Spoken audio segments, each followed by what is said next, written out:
Hey everybody, welcome to my YouTube channel. For everyone who doesn't know me, my name is Quenisha, but you can call me Q. I am a life coach, a wife, and mom. I help millennials get higher paying positions in their corporate jobs by increasing their value and do. And so in today's video, I'm going to be sharing 5 tips with you guys on how to feel more confident when you're in your interview for that higher paying position. Let's get started. Okay, so tip number 1 on how to feel more confident when you're in your interview to get a higher paying position: networking.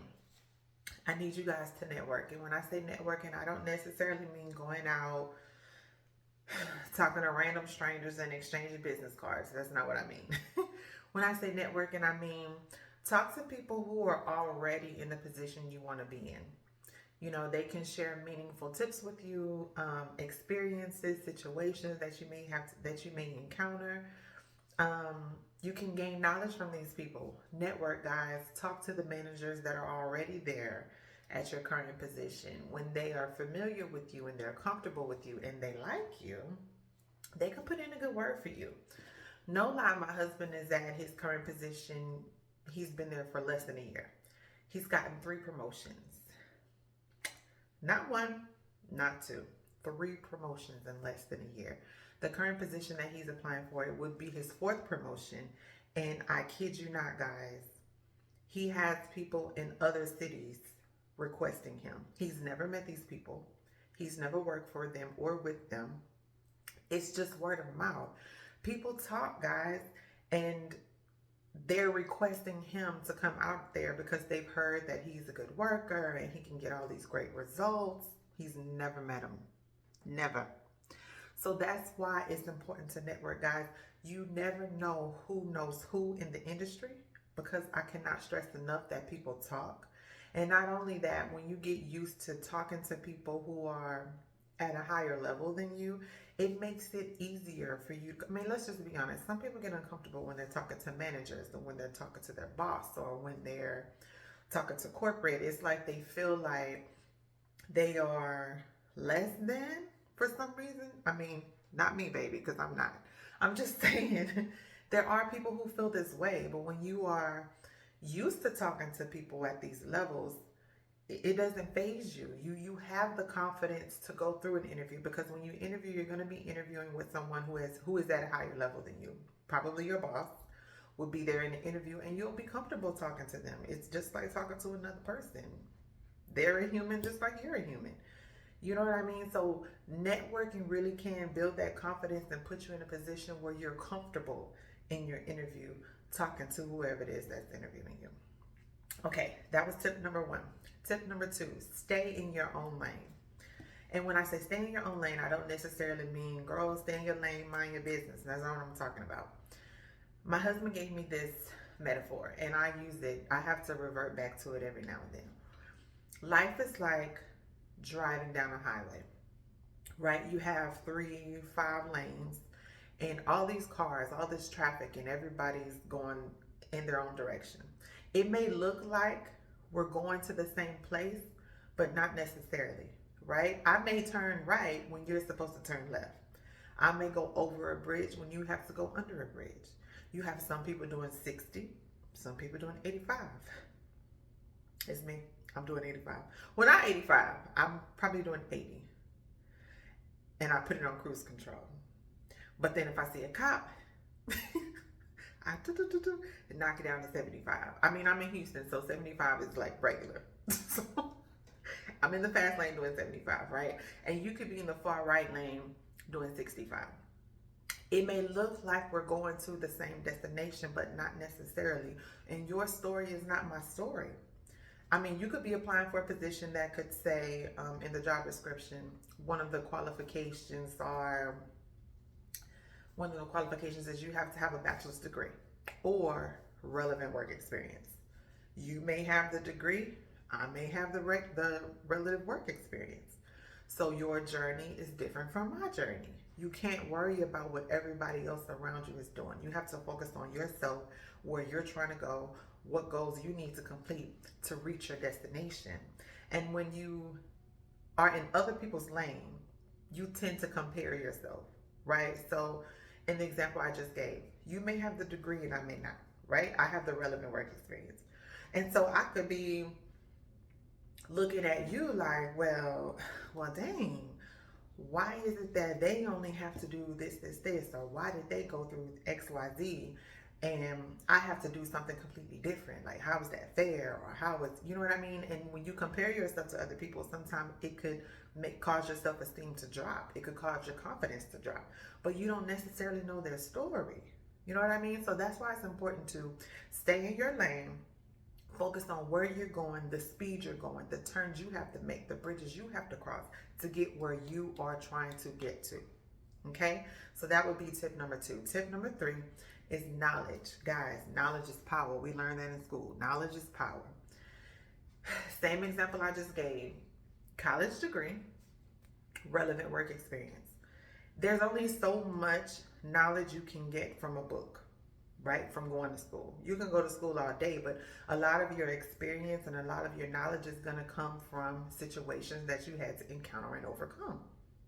You know what I mean? So if you don't have that degree, and I'm one person who has moved up in rank in my field with no degree, right? And I used to compare myself to people. I mean, I used to do these things, and that's why I can share it with you. I used to compare myself to people and go, man, they have this many degrees and I don't. So, you know, I know I'm not going to be able to do this. I know I'm not going to be able to do that. But I had to self-educate.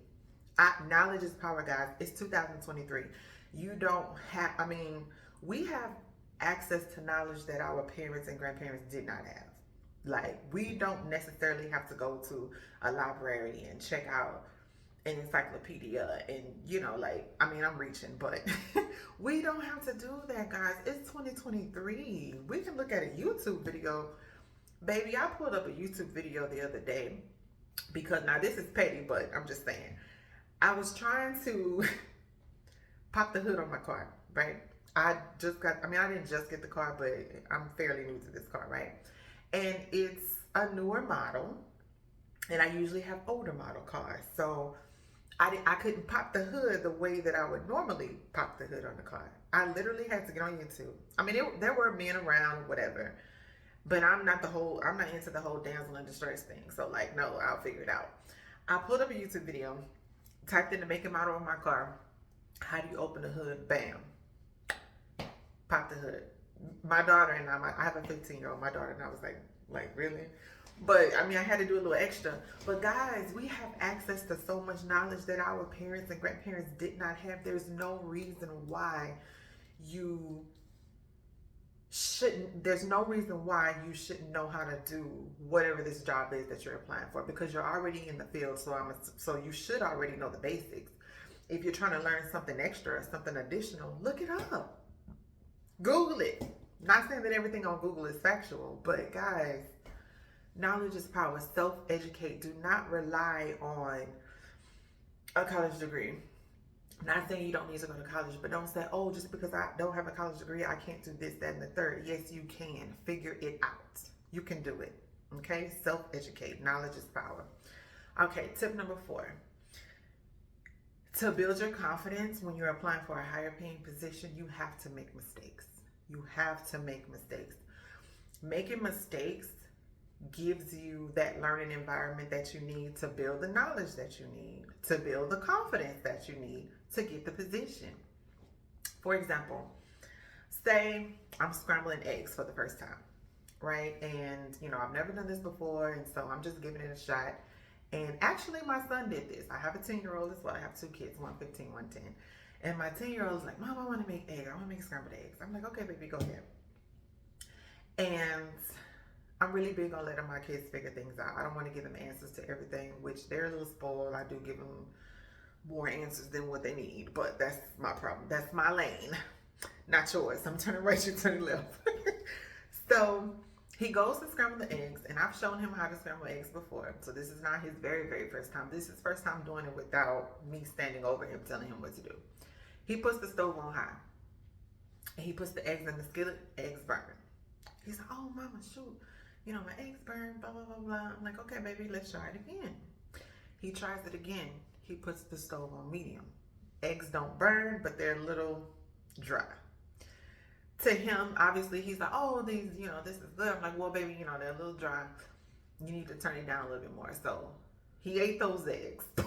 Because we ain't just going to keep wasting these eggs, baby. At that point, eggs was like $100 per egg. So we're not wasting all these eggs, right?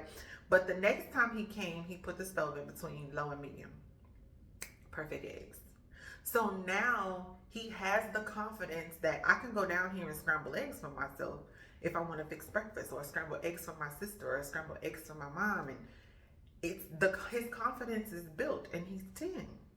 You have to make mistakes, guys. You have to learn from those mistakes in order to grow, and in order to build the knowledge and confidently answer these questions that they're going to ask you in this interview, and to confidently do the position when you get it. Okay? All right, my last tip, which is tip number 5, in how to build confidence to get the higher paying position. Guys, this should have been tip number 1, but that's neither here nor there. It's 5. Look the part. Look the part. Do not show up to this interview, okay, looking like you're on your way to Walmart. Don't do that. When you look good, you feel good. Guys, I didn't touch mine. I did this. When you look good, you feel good. Kid you not, I am a manager. As I said, I've done all this stuff before, and that's how I can tell you that it works. But I have moved up. I have, joined the management circle, right? And we're interviewing a lady who's applying for director of healthcare, director of nursing. I kid you not, guys. This lady showed up in flip-flops, shorts, and a floral shirt. A floral shirt, right? She had her hair brushed back, looked like maybe she sprayed it with water or something, and she brushed it straight back, and she had a headband on. No earrings, no lashes, no makeup, just headband, floral shirt, shorts, and flip-flops. She didn't get the job. She did not get the job. She had the knowledge, she had the confidence. She did not get the job because we did not take her seriously. Guys, it was casual Friday where we wear jeans and we were dressed more professionally than she was. She didn't get the job. We didn't take her seriously. Let's just be honest. I'm not one to judge a book by its cover, but you get more respect when you look like you demand the respect. You know what I mean? Like, you're not going to show up to an interview for an office manager in house shoes and pajama pants. That's a stretch, but okay. You're not going to show up for an interview for an executive chef in a dirty chef coat or wrinkled. You know what I mean? Like, look the part so that the interviewer will take you seriously, and you take yourself seriously. You feel good. You feel confident when you look. Baby, let me tell you something. When I step out, I got my hair done, which I really don't wear a lot of makeup, but I don't wear makeup at all, every now and then, but if my face is beat, my hair is laid, and my outfit is hidden, you can't tell me nothing. Baby, I'm the baddest, okay? You feel good when you look good, guys. Look the part. I promise you, it makes a difference in your confidence. Confidence is important when you're applying for a higher paying position, because if you don't have confidence in yourself, that interviewer can sense it, they can see it, and they're not going to hire you. They're going to doubt that you can do the job, because if you could do it, you wouldn't be sitting here looking like, oh, I can't do it. These are 5 tips on how to build your confidence, guys. I want you to be successful. I want you to get the higher paying job so you can have the money to do whatever it is you need to do, okay? Take these tips and go out and get that job. Okay, that's it for today. You guys, subscribe to my channel for more videos like this. I'll be sharing more tips on a regular basis as soon as I get the hang of this YouTube thing. Hit the bell so you can get notifications whenever I post something, and I'll see you guys in my next video. Good luck on that interview.